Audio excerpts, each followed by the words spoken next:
A young Olympic swimmer vanished during a routine training swim in the ocean, leaving no trace behind and with the only logical explanation that she drowned.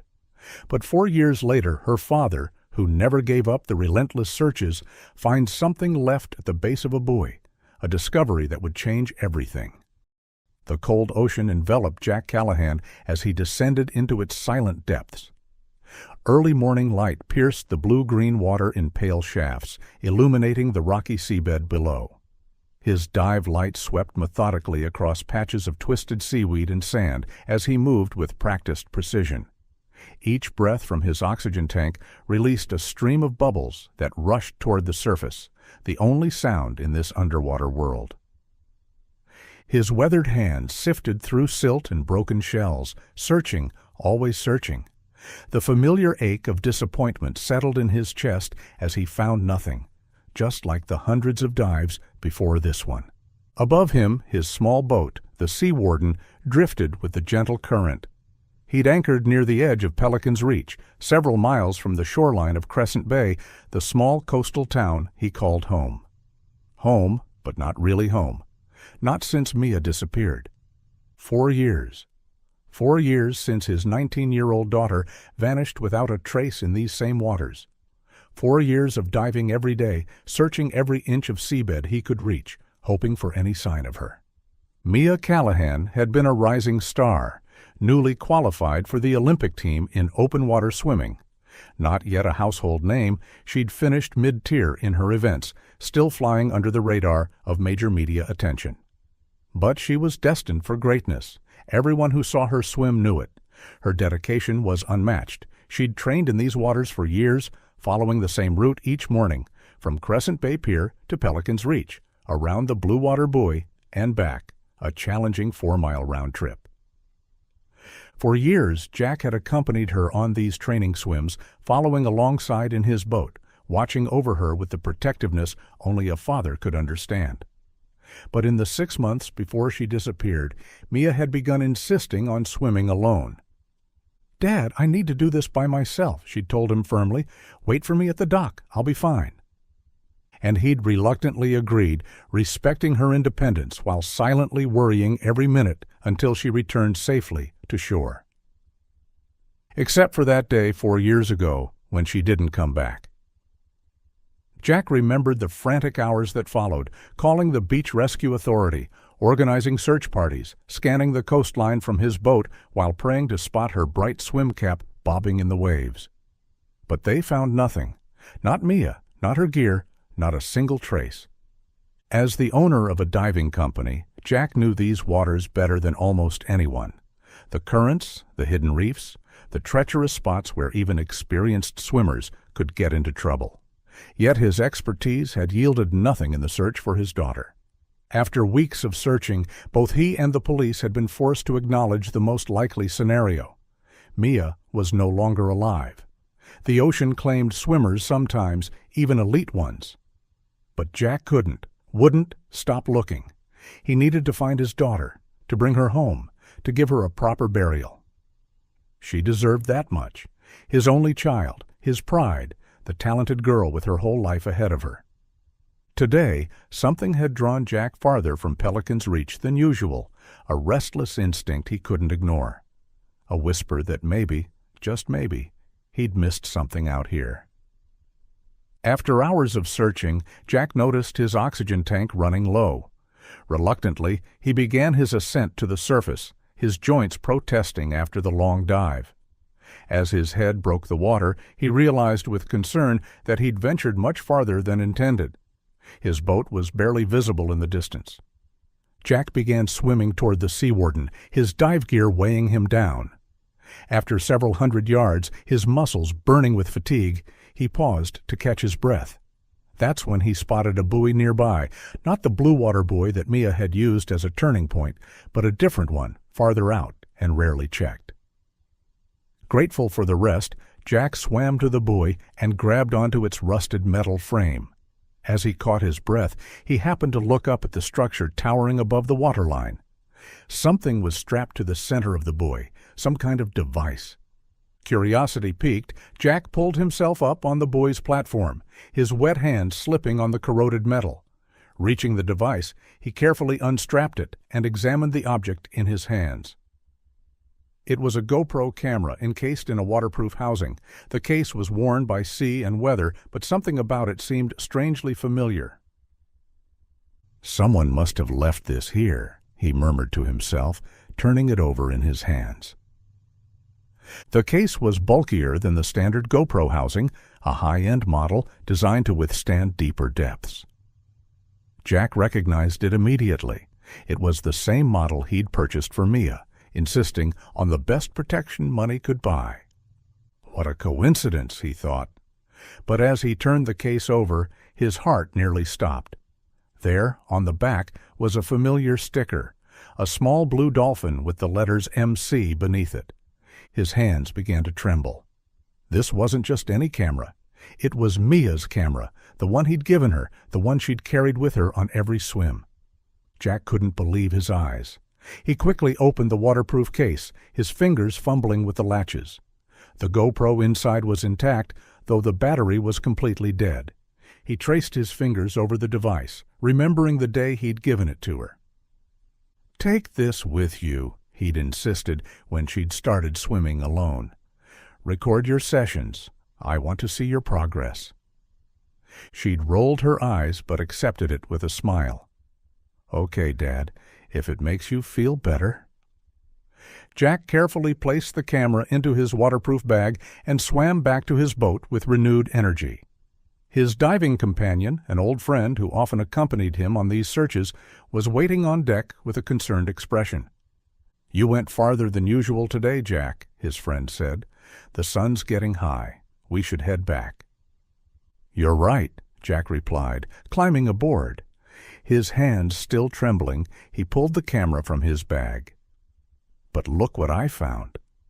His friend's eyes widened in recognition. "Is that—" Jack nodded, unable to speak past the lump in his throat. They quickly prepared to return to Crescent Bay. As they approached the harbor, Jack thanked his friend and apologized for having to rush off.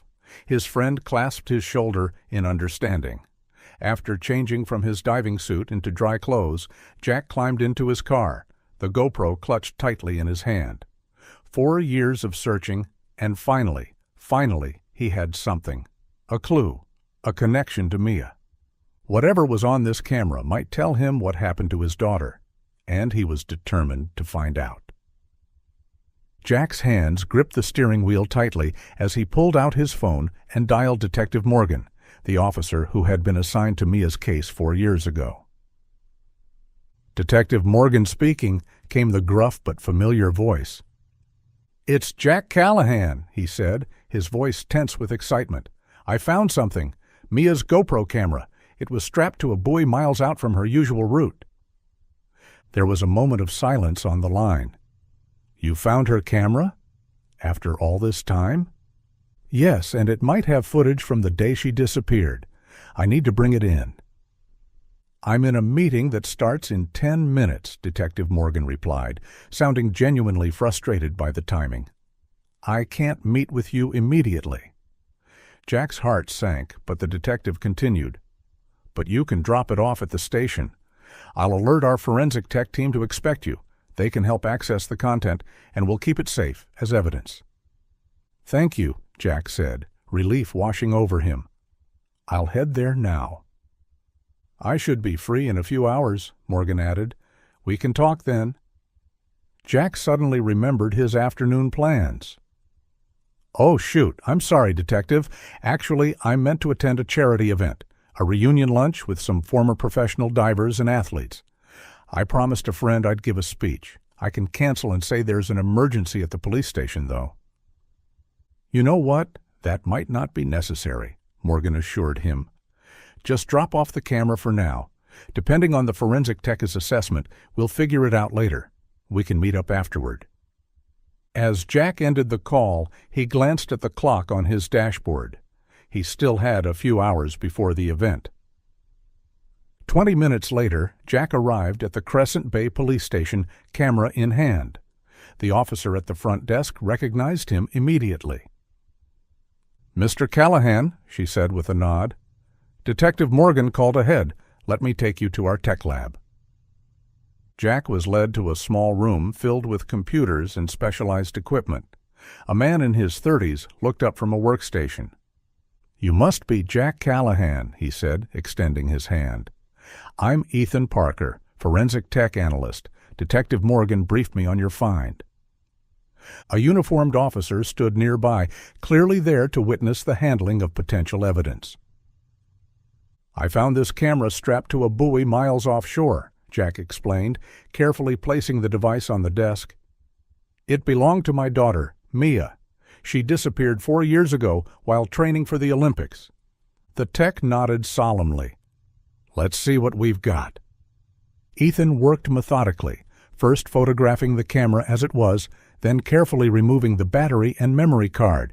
The battery was visibly swollen. "The card looks intact," he said, inspecting it under a magnifier. "No major corrosion. That's a good sign." He inserted the memory card into a specialized reader connected to his computer. "We'll make a forensic copy first to preserve the original data." Jack stood tensely behind him as the files transferred to the computer. After a few minutes, Ethan opened the first video file. The screen filled with Mia's face, and Jack's knees nearly buckled. She was alive, smiling, her wet hair plastered to her head as she adjusted the camera on the buoy. "Testing, testing," her voice came through the speakers, slightly distorted by wind, but unmistakably hers. "Perfect spot to capture my training today." The footage showed her carefully securing the GoPro to the buoy, positioning it to record her swimming approach. She looked happy, energetic, exactly as Jack remembered her. The next clip showed Mia treading water beside the buoy, talking directly to the camera. "Day 42 of Olympic training," she said, slightly breathless. "Coach says my endurance is improving, but my turns still need work." She sighed, her expression suddenly serious. "Sometimes I wonder if I'm cut out for this. The pressure is intense, and I'm nowhere near the level of the top competitors. If I even make it to the games, will I just embarrass myself?" Jack's throat tightened. He'd never known she harbored these doubts. The footage continued, Mia still speaking to the camera when suddenly her attention shifted. She looked to the side, surprised. "Oh, hello," she called out to someone off camera. A young man swam into frame, though his face was partially obscured by water droplets on the lens. The camera angle, mounted on the buoy above them, showed only the top portion of his head, his eyes and wet hair visible, but not his full face. "Hey there," the young man said, his voice friendly. "Didn't expect to see anyone else out this far." "Just training," Mia replied. "I'm Mia." "Martin," the young man said, "you're really pushing it, swimming way out here alone." "I'm training for the Olympics," Mia explained. "Open water swimming." "No way." "That's amazing." Martin sounded genuinely impressed. "Are you going to be famous?" Mia laughed. "Hardly. I'm new to the elite level. Haven't made a big media splash yet. Still flying under the radar." "Well, you look like a pro to me," Martin said. "Hey, want a race?"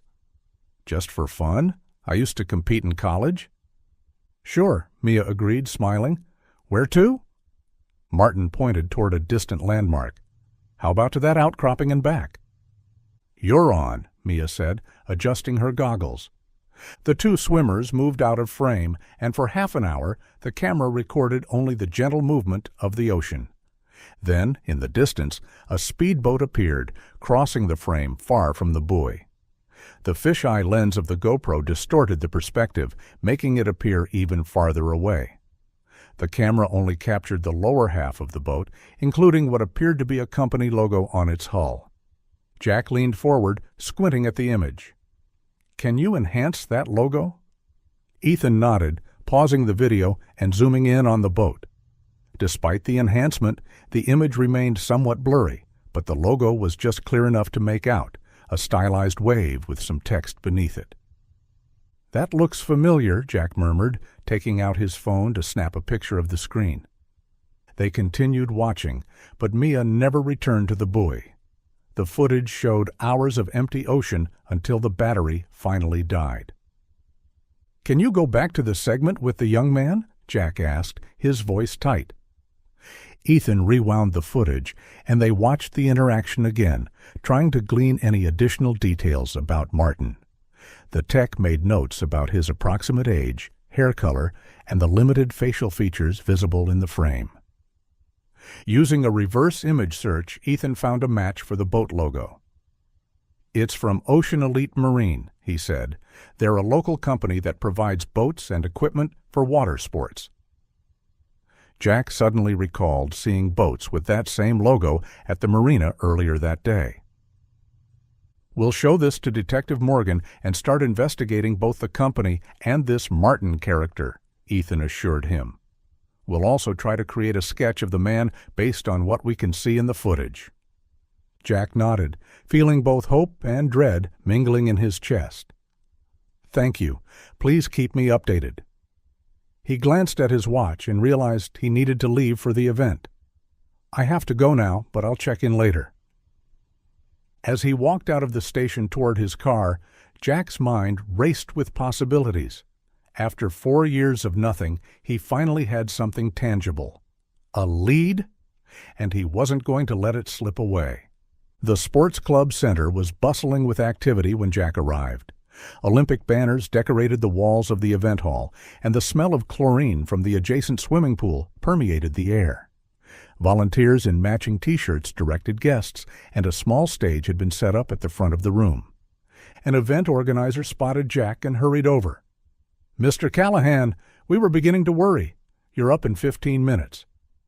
"Sorry for cutting it close," Jack apologized, following her behind the stage.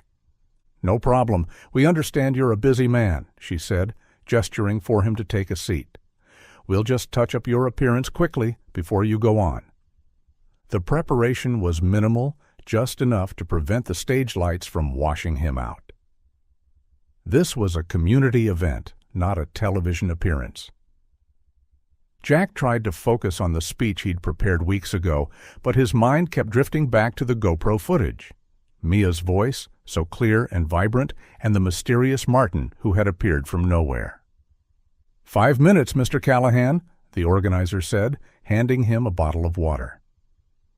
When it was time, Jack stepped onto the stage, greeted by polite applause. The audience was mostly comprised of former athletes, coaches, and supporters of the local swimming community. Everyone here knew about Mia's disappearance.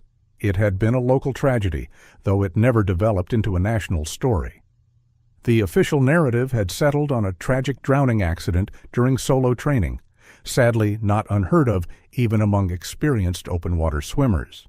Jack cleared his throat and began his prepared speech about water safety and the importance of supporting young athletes. He spoke of resilience and determination, qualities his daughter had embodied. The audience listened attentively, nodding and applauding at appropriate moments. After thunderous applause, Jack stepped down from the stage and made his way to a table where his old friends from his own swimming days waited. They greeted him warmly, clapping him on the back and pulling out a chair. "Great speech, Jack," said Tom, a former Olympic swimmer who had trained with Jack decades ago. "You always had a way with words." "Thanks," Jack replied, accepting a glass of water, his mind still whirling with the day's discoveries he couldn't help sharing. "Listen, something incredible happened today. I found Mia's GoPro camera." His friends stared at him in disbelief. "After 4 years?" asked Mike, another former athlete. "Where?" "Strapped to a buoy miles out from her usual route," Jack explained. "It had footage from the day she disappeared." Lowering his voice, he described what he'd seen at the police station and showed them the picture he'd taken of the boat logo on his phone. Tom leaned in for a closer look. "That's Ocean Elite Marine. They're one of the local companies that sponsor our local athletes in the Olympic program. They weren't around in our day, only became prominent in the last 7 years or so." "Really? Do you know anything about them?" Jack asked. Not much, except they've been generous with equipment donations and transportation for water athletes, Tom replied. In fact, he added, gesturing across the hall, they have a booth set up right over there. Jack turned to look where Tom was pointing. Indeed, a sleek display booth with the Ocean Elite Marine logo stood against the far wall, staffed by 2 men in matching polo shirts. I'm going to talk to them, Jack said, standing up abruptly. His friends exchanged concerned glances, but didn't try to stop him. Jack approached the booth with measured steps, trying to appear casual despite his racing heart. The 2 staff members looked up as he approached, one middle-aged with graying temples, the other younger with an eager smile. Good afternoon, the older man greeted him. Interested in our water sports equipment? Actually, I'm curious about your company, Jack said. I understand you sponsor Olympic athletes. We do indeed, the younger man replied enthusiastically. It's part of our corporate social responsibility program. We provide boats, equipment, and transportation for promising athletes who might not otherwise have the resources to train properly. That's commendable, Jack said, then carefully added, Do either of you know someone named Martin associated with your company?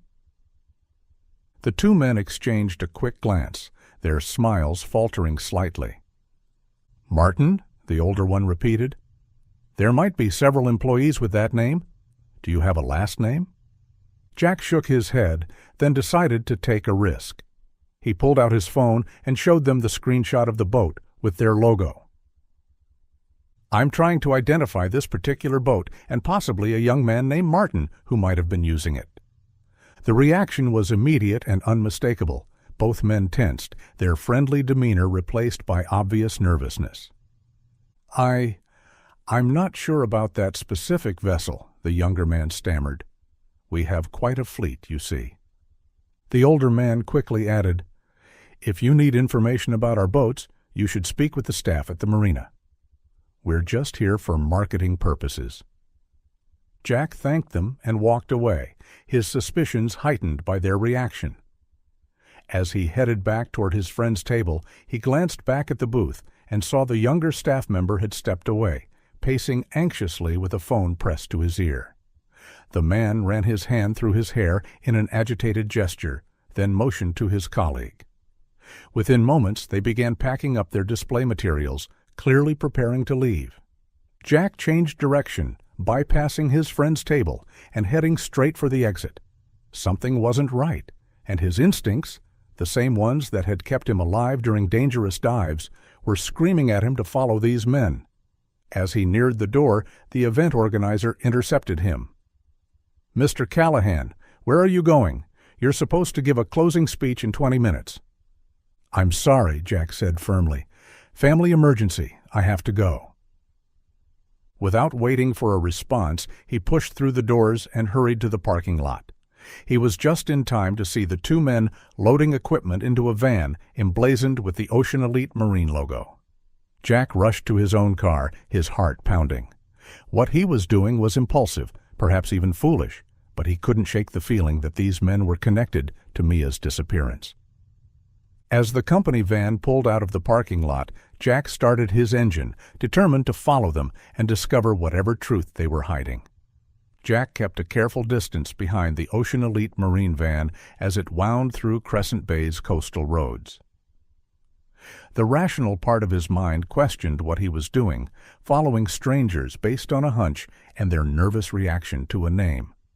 But the father in him, the part that had never stopped searching for Mia, knew this was no coincidence. Please let this lead somewhere, he whispered, gripping the steering wheel tightly. His phone rang, startling him. Detective Morgan's name flashed on the screen. Jack answered through his car's Bluetooth system. Mr. Callahan, I've reviewed the footage, Morgan said without preamble. I've put together a team, and we're heading to the marina now to investigate Ocean Elite Marine. Our team at the station has already been in contact with the company earlier regarding the case. I'm already on it, Jack replied, keeping his eyes on the van ahead. I'm following 2 of their employees. They were at the charity event, but left suddenly after I asked about Martin and showed them the boat image. Following them? Morgan's voice sharpened. Jack, that could be dangerous. Are you certain these men pose a threat? No, but they're acting suspicious. They claim to be just marketing staff, but they seemed frightened when I mentioned Martin. Where are they heading? Toward the marina? Jack frowned as the van turned onto a side road, moving away from the main harbor. No, they're going in the opposite direction, taking the coastal road past the headland. Share your location with me, Morgan instructed. And Jack, be careful. Don't approach these men. Call me immediately if something happens. Will do, Jack promised, then ended the call. He intended to share his location as requested, but the van suddenly accelerated, forcing Jack to speed up to keep them in sight. In his haste to follow, he forgot about Morgan's request. The coastal road curved around a rugged headland, offering breathtaking views of the ocean on one side and steep cliffs on the other. After several miles, the van signaled and turned down a narrow, unmarked road that Jack had never noticed before. He slowed, waiting until the van disappeared around a bend before following. The road descended toward the coastline, ending at what appeared to be an abandoned marina. Unlike the main harbor in Crescent Bay, this facility was dilapidated, with rusted docks and weathered buildings. The van pulled up near one of the structures and parked. Jack stopped his car well before the marina entrance, parking behind a stand of coastal pines that provided cover. There were no other vehicles in sight, which would make his own car conspicuous if he drove any closer. This doesn't look like an active Ocean Elite facility, he murmured to himself, cutting the engine. Exiting his car quietly, Jack approached on foot, staying hidden behind vegetation and old equipment scattered around the perimeter. He watched as the two men from the event unloaded some boxes from their van and carried them toward the dock, where they met with 3 other men. Just as Jack crept closer to hear their conversation, a large speedboat, more accurately described as a crossover vessel, approached the dock. 3 men disembarked, greeting the others with tense expressions. "We need to move quickly," one of the newcomers said, his voice just loud enough for Jack to hear.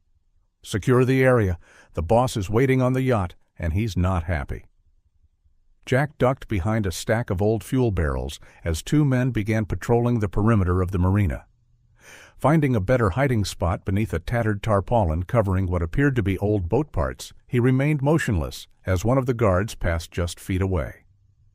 From his hiding place, Jack heard the sound of another vehicle approaching. Car doors opened and closed, followed by male voices, and his blood froze, the unmistakable sound of women whimpering. "Get in the boat," a gruff voice ordered. "Keep your heads down and stay quiet." "Please," a female voice begged softly. "We've done everything you asked." "Shut up and move," came the harsh reply. The sound of footsteps on the wooden dock followed, then the rumble of the boat's engine starting up. Jack desperately wanted to look to see if Mia might be among the women, but he didn't dare emerge from his hiding place while the guards were still patrolling. As the boat's engine faded into the distance, Jack heard 2 men conversing nearby. "How could this happen?" one said, his voice strained with worry. "No idea," the other replied. "They've been safe for 4 years, and now the police start sniffing around them. Maybe someone inside leaked something, or one of those girls talked somehow. The boss is going ballistic. Said if we don't clean this up, we'll be joining those guys from last year at the bottom of the channel." "Let's get out of here. We've done our part." Jack remained perfectly still as the men returned to their van and drove away. Only when the sound of their engine had completely faded did he cautiously emerge from his hiding place. Standing on the abandoned dock, he stared out at the ocean where the speedboat had disappeared. His worst fears were confirmed. Mia hadn't drowned in a training accident. She'd been taken, and from what he'd just heard, she might have been held captive for the entire 4 years she'd been missing. With shaking hands, Jack pulled out his phone and called Detective Morgan. "Jack, where are you?" Morgan demanded. "You never shared your location." "I'm at an abandoned marina about 10 miles north of Crescent Bay," Jack said urgently. "Beyond the northern headland, down an unmarked road. I just witnessed what I believe is a human trafficking operation involving Ocean Elite Marine." "Human trafficking?" Morgan repeated sharply. "Yes, I heard them talking about girls they've kept safe for 4 years, the exact time Mia's been missing. And I saw a speedboat taking women somewhere offshore." Jack's voice broke. "I think my daughter might be one of them." "Stay where you are," Morgan ordered. "We'll send units to your location immediately." "No," Jack said forcefully. "Don't come here. There's nothing left to find. We need to follow that boat. I'm heading back to the main marina now. Meet me there with whatever boats you can get. I know these waters. I can help track them." There was a brief pause before Morgan replied, "All right. We'll coordinate with Harbor Patrol and meet you at the main marina in 20 minutes. "Hurry," Jack pleaded. "I think they're moving the girls because they know we're onto them. This might be our only chance." He ended the call and raced back to his car, his mind reeling with what he'd discovered. After 4 years of believing Mia had drowned, the truth was far more horrifying, but also offered a sliver of hope. If she was still being held captive, she might still be alive. And if she was alive, Jack was going to find her and bring her home, no matter what it took. Jack's tires squealed as he pulled into the Crescent Bay Marina parking lot. Detective Morgan was already there with 4 other officers, along with the Harbor Patrol and members of the Coast Guard. "Jack!" Morgan called, waving him over to where they had gathered near the emergency response dock. 2 police boats and a larger Coast Guard vessel were being prepared for immediate departure. Jack rushed over, still breathing heavily from adrenaline. "They're taking them to a yacht somewhere offshore," he reported. "I heard them say the boss is waiting on the yacht." Morgan nodded grimly. "We've got Marine units standing by and a helicopter on the way. Harbor Patrol has been tracking the crossover boat you described using their coastal surveillance system." A Harbor Patrol officer stepped forward, tablet in hand. The vessel was last seen heading southeast along the coastline, approximately 7 miles offshore. Its current speed suggests it's making for the Channel Islands area. "That's where they're going," Jack said with certainty. "There are dozens of secluded coves around those islands where a yacht could anchor without drawing attention." Morgan turned to Jack. "I appreciate your help in uncovering this, but I need you to stay here while we handle the operation." "No way," Jack said firmly. "I'm coming with you." "Jack, this isn't a request. This is potentially a dangerous situation involving armed criminals." "I know these waters better than anyone here," Jack insisted, his voice rising. "I've been diving around those islands for 20 years. There are underwater caves, hidden approaches, and dangerous currents." Morgan hesitated, clearly torn between following protocol and recognizing the value of Jack's expertise.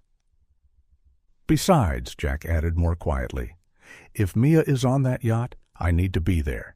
She hasn't seen me in 4 years. She's going to be terrified, traumatized. She'll need her father."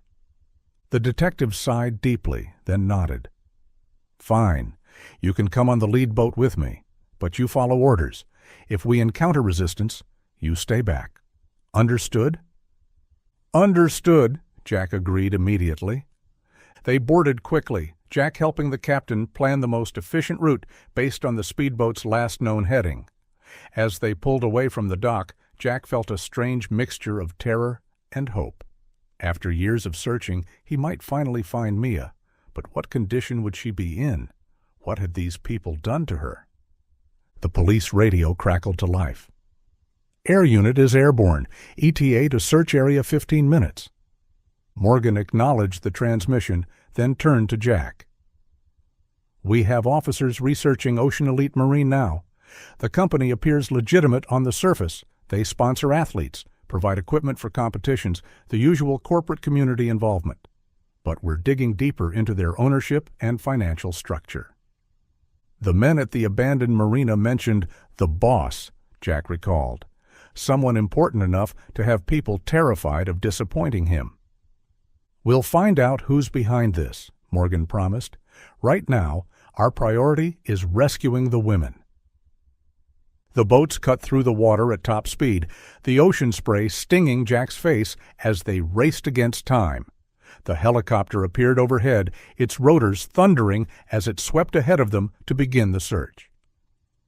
After nearly an hour, the radio crackled again. "This is Air Unit 1. We've spotted a crossover boat approaching a large yacht approximately 12 miles southeast of your position. Sending coordinates now." The boat captain adjusted course immediately. As they neared the coordinates, they reduced speed to avoid detection, using the helicopter as their eyes from above. "Air Unit 1 reports the crossover has reached the yacht," the radio operator announced. "They appear to be transferring people on board." Jack grabbed a pair of binoculars from the cabin and scanned the horizon. After a moment, he spotted them, a sleek white yacht with the crossover boat now secured alongside it. "I see them," he said, his voice tight with tension. "About 2 miles ahead." Through the binoculars, Jack watched as figures moved on the deck of the yacht. Even from this distance, he could make out what appeared to be 3 women in dark clothing being escorted below deck. His heart pounded painfully in his chest. Could one of them be Mia? "All units maintain approach speed," Morgan ordered through the radio. "We don't want to alert them to our presence until we're closer." The tactical officers on board began preparing their gear, checking weapons and communication equipment. One team member was already suited up in diving gear, ready to enter the water if necessary. "Air Unit 1 reports movement on the yacht," the radio announced. "They appear to have spotted us. The yacht is now getting underway." "Full speed!" Morgan commanded, and the boat's engines roared as they surged forward. Jack kept his binoculars trained on the yacht. "The crossover boat is pulling away from the yacht," he reported. 2 armed men on board. As they closed the distance, the crossover boat suddenly changed course, heading directly toward them. "They're going to try to intercept us," the captain warned. "Air Unit, can you maintain visual on the yacht?" Morgan called into the radio. "Affirmative. The yacht is increasing speed, heading south. Wait, we're seeing movement on deck. The women are being brought back up, and they appear to be putting on diving equipment." "Diving equipment?" Jack echoed, alarm shooting through him. "They're going to put them in the water. There are underwater caves all through this area. If they know the caves, they could disappear completely." Morgan relayed this information to the helicopter and the other boats. "We need to move now. If they get those women underwater, we might lose them." The crossover boat was now clearly visible, racing toward them with 2 men visible on deck, weapons in hand. "They've spotted us," the tactical officer shouted as the yacht suddenly changed course. "Move! Move!" "Everyone take cover!" Morgan shouted as the first shots rang out across the water. Jack ducked behind the cabin wall, his heart racing. The helicopter swooped lower, providing support from above, while the second police boat moved to intercept the crossover. Through the chaos, Jack kept his binoculars fixed on the distant yacht. "They're putting them in the water," he shouted. "The women and some men, they're all going overboard with diving gear. Hold your fire," Jack shouted desperately to the officers. "If you hit those oxygen tanks, they could explode." The tactical team leader relayed the warning through his radio, and the helicopter adjusted its approach, firing warning shots near, but not directly at, the crossover boat. "We can't let them get away," Morgan said, coordinating with the tactical team. 3 officers in diving gear were preparing to enter the water. "I'm going too," Jack declared, already moving toward the diving equipment. Morgan grabbed his arm. "Absolutely not, Jack. You're staying on this boat." "Those underwater caves are like a maze," Jack argued desperately. "Your divers don't know them like I do. If Mia goes down there, I might never find her again." Before Morgan could respond, more gunfire erupted from the crossover boat, forcing everyone to take cover again. The helicopter fired warning shots, driving the crossover away from their position. In the confusion, when no one was looking his way, Jack seized his opportunity. He grabbed a diving mask, fins, and a spare breathing apparatus. It wasn't a complete set, no oxygen tank, but it would have to do. While the officers focused on the firefight with the crossover boat, Jack slipped over the side of the police boat and into the churning water. The cold shocked his system, but decades of diving experience took over. He surfaced once, getting his bearings and spotting the yacht about 500 yards away. Then, taking a deep breath, he dove beneath the waves, swimming with powerful strokes toward the only thing that mattered, finding his daughter before she disappeared. "Please, Mia," he thought desperately as he began swimming. "Hold on. I'm coming." Jack swam with powerful strokes, propelling himself toward the area where the kidnappers and their captives had disappeared beneath the waves. He couldn't stay underwater long without a tank, so he alternated between surface swimming and brief dives, trying to catch glimpses of the divers below. During one such dive, he spotted them. The dive team had intercepted the kidnappers about 30 feet below the surface. An underwater struggle was unfolding in slow motion.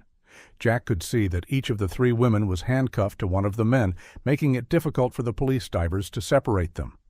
The criminal divers were armed with spear guns, which they were using to keep the police at bay.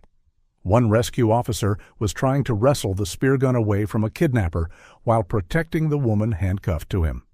Jack surfaced for air, his lungs burning. He couldn't help in the underwater fight, not without proper equipment, and certainly not against armed opponents. But perhaps he could still do something.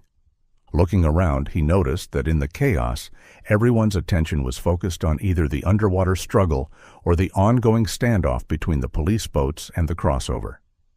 The yacht sat relatively unattended, its crew either in the water or manning the crossover. Jack made a split-second decision. Instead of diving back down, he swam toward the yacht, approaching from the stern where he would be less likely to be seen. Using skills honed through decades of diving, he pulled himself up onto the yacht's swimming platform and rolled onto the deck, dripping and gasping. After catching his breath, Jack crept along the deck, staying low and searching for anything he could use to help. In the yacht's dive preparation area, he found what he was looking for: a rack of spear guns apparently readied, but then abandoned in the rush to evacuate. Jack grabbed one of the weapons, checking that it was loaded and ready to fire. His plan was to return to the water, armed this time, and try to help free Mia. But as he turned to head back to the stern, he heard the unmistakable click of a gun hammer behind him. "Don't move," said a young man's voice, slightly slurred. "Leave the gun, or I'll shoot." Jack turned slowly to face his captor.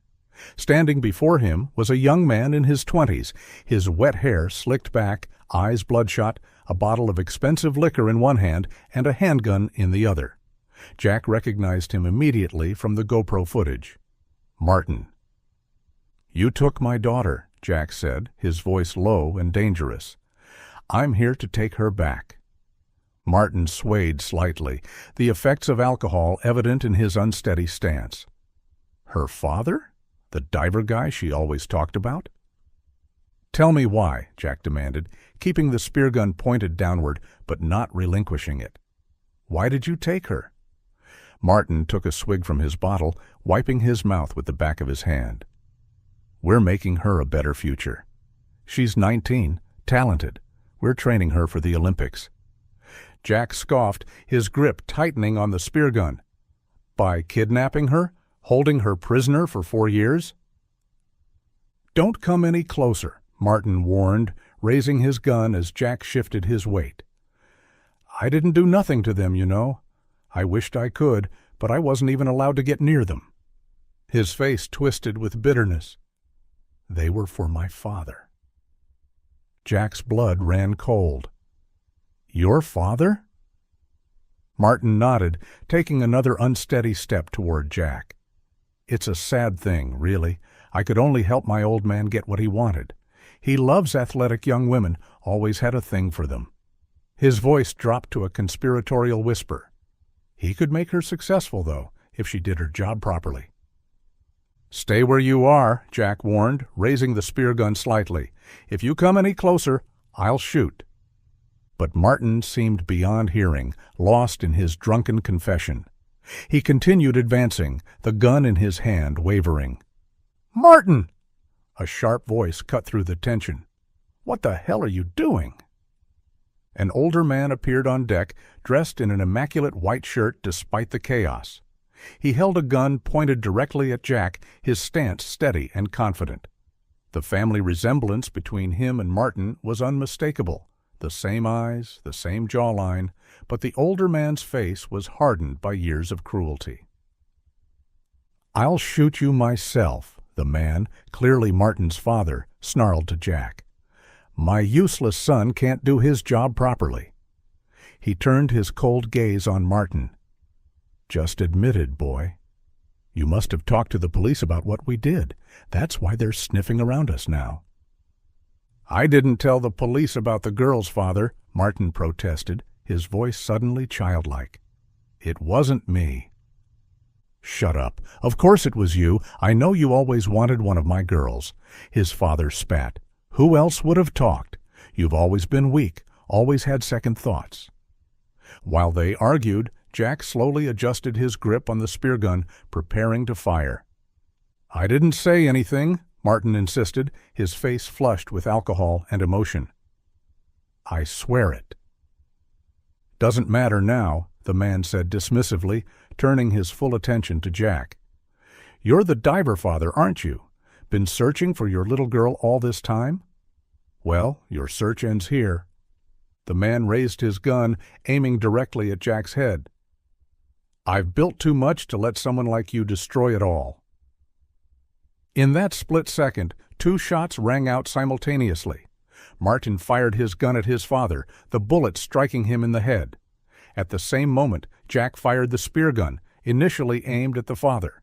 But without the resistance of water, the spear flew erratically, missing the target entirely and instead embedding itself in Martin's shoulder. The chaotic, unpredictable force of the shot sent him reeling. The old man crumpled to the deck, blood pooling beneath him. Martin stood frozen, the gun still gripped tightly in his trembling hand, his body rigid with shock.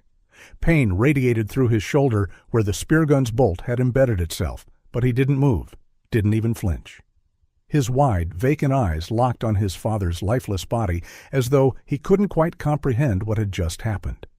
His breath came in shallow gasps, each one punctuated by a sharp throb of pain. After what felt like an eternity, he raised the bottle to his lips, the liquid burning as it slid down his throat. "I hate you, Grant," he muttered, the words barely audible, tinged with a mixture of grief and seething anger. The shock was broken by a sharp pain in Jack's leg. Looking down, he realized Grant had managed to fire his weapon as well. Blood soaked through Jack's pants where the bullet had struck his thigh.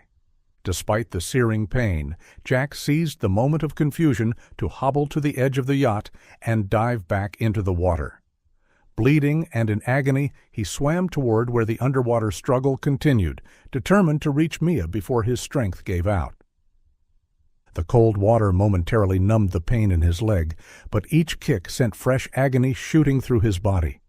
Blood trailed behind him as he swam toward the front of the yacht, where he had last seen Mia. Underwater, Jack could see the struggle continuing. The police divers had engaged the remaining kidnappers, working to free the women still handcuffed to their captors. Through the churning water and streams of bubbles, Jack spotted Mia still fighting against the man who held her. With the last of his strength, Jack swam toward them. The kidnapper saw him approaching and raised a spear gun of his own. Jack had no weapon now, nothing but his determination to save his daughter. As the kidnapper took aim, Jack saw one of the police divers approaching from behind. In perfect coordination, the officer grabbed the kidnapper's arm just as he fired, causing the spear to miss Jack by inches. Jack reached Mia and the struggling kidnapper. Despite his weakening state, he managed to grab the man's dive regulator and yank it from his mouth, just as he had done in the cave. The sudden loss of air caused the kidnapper to panic, loosening his grip on Mia. Together, Jack and the police diver overpowered the kidnapper. The officer quickly cut through the handcuffs binding Mia to her captor, finally freeing her after 4 long years. Jack's vision began to darken at the edges as blood loss and exhaustion took their toll. The last thing he saw before consciousness slipped away was Mia's face, her eyes wide with recognition and disbelief as she reached for him through the water. Jack awoke to the rhythmic beeping of medical equipment and the gentle rock of a boat. Blinking against the harsh light, he realized he was lying on a stretcher in what appeared to be a Coast Guard vessel. A medic was applying pressure to his leg wound while another monitored his vital signs. "He's conscious," the medic called out. "Mr. Callahan, try not to move. You've lost a lot of blood." Jack tried to sit up despite the warning. "Mia," he croaked, "where's my daughter?" "Dad, I'm here," came a voice he'd longed to hear for 4 years. Mia appeared at his side, still in her diving suit, but with a blanket draped over her shoulders. Her face was thinner than he remembered, her eyes holding shadows that hadn't been there before. But she was alive. She was real. "Mia," he whispered, reaching for her hand. "You're safe now." She took his hand, tears streaming down her face. "You found me. After all this time, you actually found me." Jack tried to respond, but a wave of pain cut his words short. The medic intervened, gently pushing Mia back. "He needs immediate medical attention. That bullet needs to come out." Another medic approached, addressing Mia and 2 other young women huddled nearby. "We need to check all of you for injuries as well. You've been through a traumatic experience." One of the women, blonde and visibly shaking, spoke up. "Are they all gone?" "The men who kept us?" A police officer standing nearby nodded. "We've neutralized the threat. 2 of the kidnappers from the crossover boat were killed in the exchange of fire. We've arrested the yacht captain and 3 others, including the son, Martin." The relief on the women's faces was palpable. The 3rd woman, dark-haired and gaunt, began to sob quietly. Detective Morgan appeared, his expression a mixture of satisfaction and concern as he approached Jack's stretcher. "You're one hell of a stubborn man, Callahan. That was either the bravest or the most foolish thing I've ever seen." Jack managed a weak smile. "Did you get them all?" "We think so. The operation seems to have been run by Grant Whitmore, the man killed on the yacht. He's the owner of Ocean Elite Marine, among other businesses. Preliminary investigation suggests he's been targeting female athletes for years, using his son to help identify and abduct them." "He promised to make them successful," Jack said grimly. Morgan nodded. "In exchange for their compliance. We've already found evidence linking him to several athletic sponsorships over the years. The FBI is getting involved now. This could be much bigger than we initially thought." The detective turned to Mia. "Miss Callahan, I know this is difficult, but can you tell us briefly what happened to you?" "A more detailed statement can wait until you've received medical attention." Mia looked at her father, drawing strength from his presence. "It started that day at the Buoy," she began, her voice steadier than Jack would have expected. "I was training as usual when Martin approached me in the water. He seemed friendly, just another swimmer. We raced to Pelican's Reach, and on our way back he said his boat was nearby and offered to give me a ride back to Crescent Bay." She paused, swallowing hard. "I was tired from the swim and thought it would be nice to rest on the boat. I completely forgot about my GoPro camera on the buoy. Martin seemed so normal, so harmless." Jack squeezed her hand, encouraging her to continue. "But they didn't take me home. They drove to Whitmore's estate instead, and they drugged me. When I woke up, I was locked in a room with Anna and Lily." She gestured to the 2 other women. "Whitmore told me he could make my Olympic dreams come true, that he had connections and resources to turn me into a champion, but I had to cooperate with him." Her voice hardened. "When I refused, he threatened to hurt you, Dad.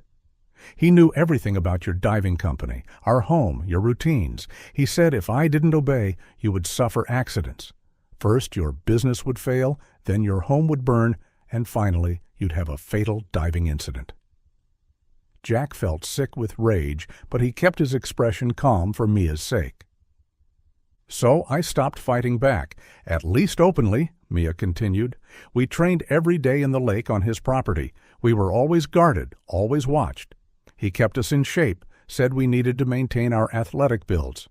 Anna and Lily had been there longer than me, and they warned me not to try escaping. 2 girls had tried before and never came back." The other women nodded silently, confirming Mia's account. "Today was the first time we'd been on the yacht in months," Mia added. "They were panicking, saying someone had talked to the police. Grant thought it's his son, Martin. There were tension between them for a long time. So Grant commanded his men to move us to another location." Morgan looked grim. "You're safe now, all of you. We'll need full statements later, but right now, let's get you all medical attention." The Coast Guard captain announced they were approaching the harbor. As they neared the dock, Jack could see ambulances waiting with their lights flashing. "The paramedics will take you directly to the hospital," Morgan told Jack.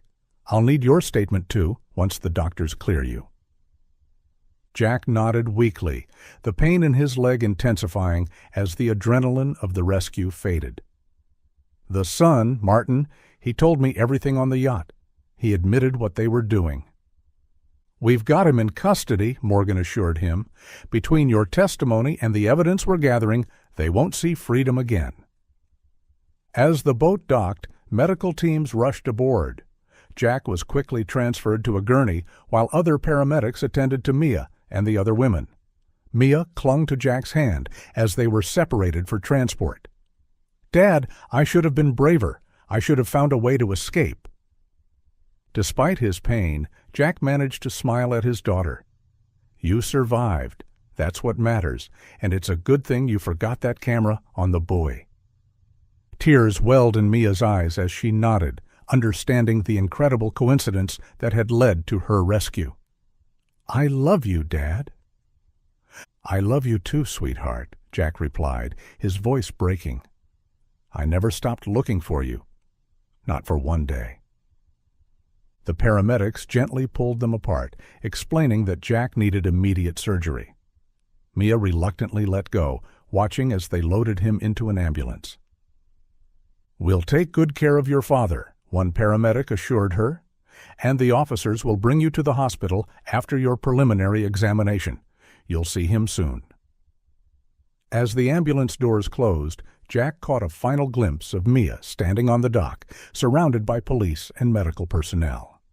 Despite everything she'd endured, she stood tall, her swimmer's shoulders straight and proud. In the ambulance racing toward the hospital, Jack reflected on the day's events. That morning, he had been giving a speech at a charity event, continuing his routine of existing without living, searching without hope. Now, against all odds, he had found his daughter and brought her home. The path ahead would not be easy. Mia and the other women would carry the scars of their captivity for years to come. There would be statements to give, trials to endure, and long journeys of healing for all of them. But for the first time in 4 years, Jack felt truly alive. His daughter was safe. She was free. And he would never let her out of his sight again. As the pain medication took effect and consciousness began to slip away, Jack's last thought was a prayer of gratitude for the stubborn determination that had kept him searching, for the miraculous discovery of the GoPro camera, and for the second chance he and Mia had been given. Against all odds, they had found their way back to each other, and whatever challenges lay ahead, they would face them together.